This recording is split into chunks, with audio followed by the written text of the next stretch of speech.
어두운 바다 위로 자욱한 안개가 깔리고 그 사이로 용의 머리를 형상화한 기괴한 선수가 모습을 드러냅니다. 우리는 이들을 바이킹이라 부르며 북해의 약탈자이자 공포의 상징으로 기억해왔습니다. 하지만 여러분, 우리가 교과서와 영화를 통해 접해온 이들의 강력함이 사실은 철저하게 계산된 이미지였다면 믿으시겠습니까? 오늘 우리는 1000년 동안 잠들어 있던 역사의 이면을 파헤쳐 바이킹이라는 신화 뒤에 숨겨진 진실을 마주하려 합니다. 과연 그들은 정말로 바다를 지배했던 최강의 해적이었을까요? 대중문화 속 바이킹은 거구의 체격에 도끼를 휘두르며 죽음을 두려워하지 않는 광전사로 묘사됩니다. 그들은 유럽의 해안선을 따라 모든 것을 불태우고 약탈하는 무적의 군단처럼 보였죠. 하지만 이러한 이미지는 후대의 창작물과 특정 기록들이 만들어낸 일종의 과장된 환상에 가깝습니다. 실상은 우리가 생각하는 것보다 훨씬 더 복잡하고 때로는 초라하기까지 했습니다. 그들이 최강이 아니었다는 증거는 당대 다른 문명권의 해군력과 비교해보면 명확히 드러납니다. 같은 시기 동로마 제국, 즉 비잔틴 제국은 바이킹과는 비교도 할 수 없을 만큼 정교한 해군 체계를 갖추고 있었습니다. 그들은 단순한 약탈자가 아니라 고도로 훈련된 병사와 체계적인 보급로를 가진 정규군이었습니다. 바이킹이 소규모 게릴라전에 능했다면 비잔틴 함대는 거대한 바다의 요새와도 같았습니다. 바이킹 전사들이 북해에서 위세를 떨칠 때 지중해의 진정한 주인들은 그들을 단지 북쪽에서 온 야만적인 용병 정도로 취급했을 뿐입니다. 기술적 격차는 이미 넘을 수 없는 벽이었습니다. 비잔틴 제국의 비밀병기였던 그리스의 불은 바이킹의 목조 함선들에겐 재앙 그 자체였습니다. 물 위에서도 꺼지지 않는 이 연소성 액체는 바이킹의 기동력을 단숨에 무력화시켰습니다. 바이킹의 롱십은 얕은 강을 거슬러 올라가기에는 최적화되어 있었지만 대규모 해상전에서는 방어력이 턱없이 부족했습니다. 실제로 바이킹 함대가 비잔틴의 정규 함대와 정면으로 충돌했을 때 그들은 압도적인 기술 화력 앞에 속수무책으로 무너져 내렸습니다. 이것이 바로 우리가 몰랐던 첫 번째 진실입니다. 남쪽으로 눈을 돌려보면 이슬람 제국의 함대 역시 바이킹을 압도했습니다. 아바스 왕조와 후우마이야 왕조의 해군은 지중해의 무역로를 장악하고 있었으며 그들의 배는 바이킹의 배보다 훨씬 크고 견고했습니다. 바이킹이 이베리아 반도를 공격했을 때 이슬람 함대는 그들을 철저하게 응징했습니다. 기록에 따르면 바이킹들은 이슬람 해군의 조직적인 반격에 당황하여 퇴각을 거듭했습니다. 북해의 늑대라고 불리던 이들이 따뜻한 남쪽 바다에서는 길을 잃은 강아지 신세가 되었던 것입니다. 바이킹의 전술적 한계는 공성전에서도 명확히 드러났습니다. 그들은 방어시설이 없는 수도원이나 작은 마을을 습격하는 데는 천재적이었지만 제대로 된 성벽과 방어체계를 갖춘 도시를 점령하는 데는 매우 취약했습니다. 파리 공성전과 같은 사례에서도 바이킹은 수적으로 우세했음에도 불구하고 프랑크 왕국의 방어선을 뚫는데 오랜 시간이 걸렸고 결국 막대한 비용을 지불하고 물러나야 했습니다. 그들의 강력함은 정면 대결이 아닌 비겁할 정도로 약한 곳만을 골라치는 기습 작전에서 나온 것이었습니다. 그렇다면 왜 우리는 바이킹을 무적의 존재로 기억하게 되었을까요? 그 해답은 역사를 기록한 사람들에게 있습니다. 당시 기록을 남길 수 있었던 거의 유일한 계층은 기독교 수도사들이었습니다. 바이킹의 주된 타격 목표가 바로 방어력이 전무한 수도원이었기 때문에 그들에게 바이킹은 지옥에서 온 악마와 같았습니다. 수도사들은 자신들의 무력함을 정당화하기 위해 바이킹의 잔인함과 위력을 극도로 과장하여 기록했습니다. 우리가 읽는 역사는 피해자의 공포가 투영된 일종의 공포 소설이었던 셈입니다. 사실 바이킹의 정체성 중 약탈자가 차지하는 비중은 생각보다 작았습니다. 고고학적 증거들은 그들이 약탈자이기 이전에 매우 유능한 상인이자 탐험가였음을 보여줍니다. 그들은 북유럽의 모피와 호박을 들고 중앙아시아와 비잔틴까지 내려가 비단과 향신료로 교환했습니다. 그들에게 칼은 살육의 도구이기도 했지만 무역로를 보호하기 위한 호신용 무기에 가까웠던 적이 더 많았습니다. 하지만 역사는 피 튀기는 전쟁만을 기억하고 싶어 했고 평범한 상인으로서의 바이킹은 기록에서 지워졌습니다. 바이킹이 배를 타고 떠난 진짜 이유는 명예나 보물이 아니라 생존이었습니다. 스칸디나비아의 척박한 토양은 인구를 부양하기에 턱없이 부족했고 그들은 살기 위해 새로운 땅을 찾아야만 했습니다. 아이슬란드, 그린란드, 심지어 북미 대륙까지 뻗어나간 그들의 발자취는 정복의 기록이라기보다 필사적인 이주의 기록에 가깝습니다. 그들은 해적지를 즐긴 것이 아니라 농사지을 땅을 찾지 못해 칼을 들어야 했던 가난한 이주민들이었습니다. 이 비극적인 현실은 우리가 아는 영웅적인 서사와는 거리가 멉니다. 영국 역사에서 중요한 위치를 차지하는 데인로 지역의 형성은 바이킹이 무력으로만 모든 것을 해결하지 않았음을 보여줍니다. 그들은 현지의 왕들과 협상하고 세금을 내며 점차 현지 문화에 동화되었습니다. 만약 그들이 정말로 세계 최강의 파괴적인 해적 집단이었다면 이토록 평화적인 정착과 융합은 불가능했을 것입니다. 그들은 파괴자라기보다는 새로운 질서에 적응하려 애쓴 이방인들이었습니다. 하지만 이러한 타협의 역사는 자극적인 약탈의 역사에 밀려 빛을 잃고 말았습니다. 바이킹의 배인 롱쉽은 그들의 자랑이었지만 동시에 치명적인 약점이었습니다. 가볍고 빨랐지만 거친 대양에서 장기간 체류하기에는 너무나 위험했습니다.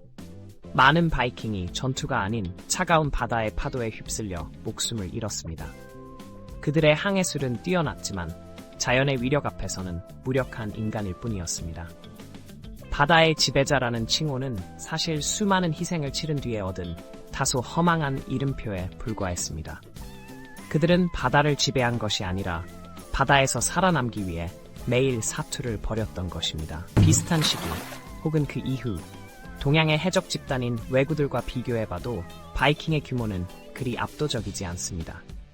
전성기 시절 왜구들은 수백 척의 함선을 동원해 국가 단위의 전쟁을 수행할 정도의 조직력을 갖추고 있었습니다. 그들은 명나라와 고려의 정규군을 위협할 만큼 강력한 무장과 전술을 보유했죠. 바이킹이 소규모 부족 단위의 약탈에 집중했다면 동양의 해적들은 거대한 해상 제국을 위협하는 수준이었습니다. 세계 최강이라는 수식어를 붙이기엔 전 세계적으로 더 강력하고 조직적인 해적 세력이 존재했습니다. 우리가 간과하는 또 다른 사실은 바이킹들이 현지 사회에 기여한 긍정적인 측면입니다. 그들은 폐쇄적이었던 유럽의 무역로를 다시 열었고 런던이나 더블린 같은 대도시의 기틀을 마련했습니다. 그들은 단순한 파괴자가 아니라 경제의 촉매제 역할을 했습니다. 하지만 역사는 그들이 가져온 경제적 번영보다는 그들이 흘린 피해 양에 더 주목했습니다. 자극적인 이야기가 더 잘 팔리는 법이니까요. 오늘날 우리가 소비하는 바이킹의 이미지는 일종의 필터링된 역사라고 할 수 있습니다. 무기 체계의 차이도 극명했습니다. 바이킹의 철제 무기는 품질이 균일하지 못했고 전투 중에 부러지는 일이 허다했습니다. 반면 비잔틴이나 이슬람 제국의 강철 재련 기술은 시대를 앞서가고 있었죠. 바이킹 전사들이 귀하게 여겼던 울프베르트 검조차 사실은 중앙아시아나 중동에서 수입된 고품질 강철로 만들어진 것이라는 연구 결과가 있습니다. 즉, 그들의 가장 강력한 무기조차 자신들의 기술이 아니었던 셈입니다. 기술적 열세는 그들이 진정한 최강자가 될 수 없었던 결정적인 이유 중 하나였습니다. 시간이 흐르면서 바이킹은 서서히 사라졌습니다. 하지만 그들이 멸망한 것이 아닙니다. 그들은 기독교를 받아들이고 유럽의 봉건 체계 속으로 흡수되었습니다. 노르망디 공국을 세운 롤로처럼 그들은 약탈자에서 영주로 변모했습니다.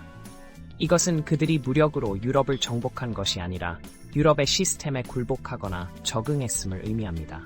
진정한 최강의 정복자였다면 자신들의 문화를 강요했겠지만 바이킹은 오히려 자신들의 색깔을 버리고 현지화되는 길을 택했습니다. 이것이 그들의 생존 전략이자 한계였습니다. 최근의 고고학적 발견들은 바이킹에 대한 우리의 편견을 더욱 무너뜨리고 있습니다. 그들의 무덤에서 발견된 것은 도끼뿐만이 아니라 빛, 가위, 그리고 정교한 장신구들이었습니다. 그들은 외모를 가꾸는 데 관심이 많았고 위생 상태도 당시 다른 유럽인들보다 뛰어났습니다. 우리가 생각하는 더러운 야만인의 모습과는 정반대였죠. 이러한 진실은 바이킹이 단순히 파괴를 즐기는 괴물이 아니라 우리와 다를 바 없는 평범한 인간 사회였음을 시사합니다. 왜 우리는 그들을 괴물로만 기억하고 싶어 했을까요? 바이킹의 시대가 끝난 것은 그들이 약해져서라기보다 주변 국가들이 너무 강력해졌기 때문입니다. 유럽의 왕국들이 중앙집권화를 이루고 강력한 상비군을 갖추기 시작하자 바이킹의 기습 전술은 더 이상 통하지 않게 되었습니다. 그들은 변화하는 시대의 흐름을 따라잡지 못했습니다. 한때의 공포가 기술과 조직력이라는 벽에 부딪혀 사그라든 것입니다. 우리가 기억하는 바이킹의 전성기는 사실 역사의 아주 짧은 찰나에 불과했습니다. 그 찰나의 순간이 영원한 전설로 둔갑한 것이죠. 심지어 우리가 바이킹의 상징처럼 여기는 뿔 달린 투구조차 사실이 아닙니다. 실제 바이킹 투구에는 뿔이 없었습니다. 뿔 달린 투구는 19세기 오페라 의상에서 시작된 근대의 발명품일 뿐입니다. 우리는 존재하지도 않았던 복장을 입히고 그들에게 우리가 원하는 야만성을 투영해왔습니다. 이것은 역사가 어떻게 왜곡되고 소비되는지를 보여주는 완벽한 사례입니다. 우리가 믿고 있는 바이킹의 모습 중 얼마나 많은 부분이 이런 식의 거짓일지 의심해보지 않을 수 없습니다. 만약 바이킹이 정말로 세계 최강의 해적이었다면 그들은 역사의 주역으로 더 오래 남아 있어야 했습니다. 하지만 그들은 너무나 쉽게 자신들의 정체성을 포기했습니다. 이것은 그들이 가진 힘이 뿌리 깊은 문명적 기반이 아닌 일시적인 상황적 우위에서 나왔음을 증명합니다. 그들은 강해서 이긴 것이 아니라 상대가 준비되지 않았을 때 공격했기에 이길 수 있었습니다. 준비된 적 앞에서의 바이킹은 그저 북쪽에서 온 길 잃은 방랑자들에 불과했습니다. 이 냉혹한 진실이 그들의 진짜 모습입니다. 오늘날 우리는 왜 여전히 바이킹에게 열광할까요?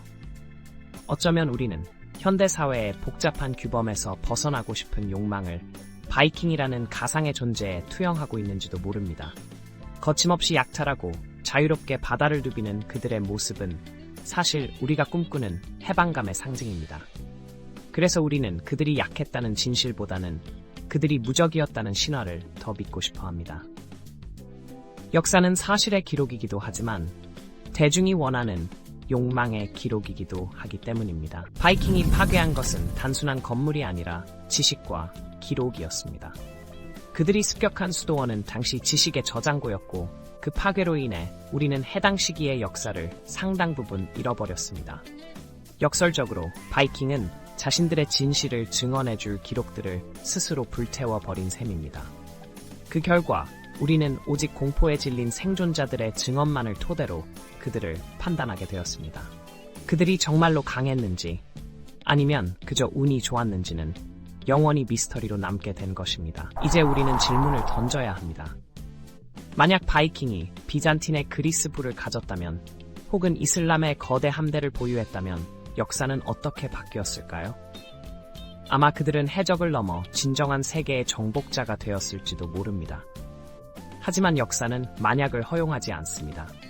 그들은 주어진 환경에서 최선을 다해 살아남으려 했던 평범한 인간들이었을 뿐입니다. 최강이라는 수식어는 그들에게 너무 무거운 짐이었을지도 모릅니다.